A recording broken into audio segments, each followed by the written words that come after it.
Wenn man heutzutage einem 12-Jährigen entgegenläuft, du hast das Gefühl, der erlebt mehr als keine halbe Welt draussen. Ich schwöre, ich habe Angst vor 7. oder 6. oder 4. oder 5. Klässler heutzutage. Ich habe meine Kopfhörer daheim vergessen, laufe ganz entspannt, will zum Migros laufen, irgendetwas holen. 2 Schüler vor mir. Hey yo, Bro, hast du gehört, Mann? Die Hure verdammte...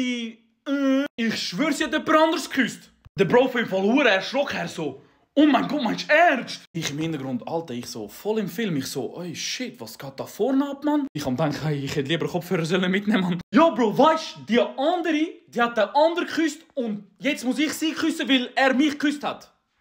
Was? Okay, aber alles gut. Nachher geht's weiter. Achtung, also wirklich. Ja, weißt du, ich F deine und deine ganze Generation und ich werde das machen und ey, schau. Da läuft einfach so ein, weiss nicht, so 20-Jähriger nebendran. Ein bisschen zu breit. Ein paar für die 12-Jährigen. Bro, ficken die einfach einen 20-Jährigen. What the fuck? Ich weiss noch von früher bei der Schneeballschlacht in der Schule.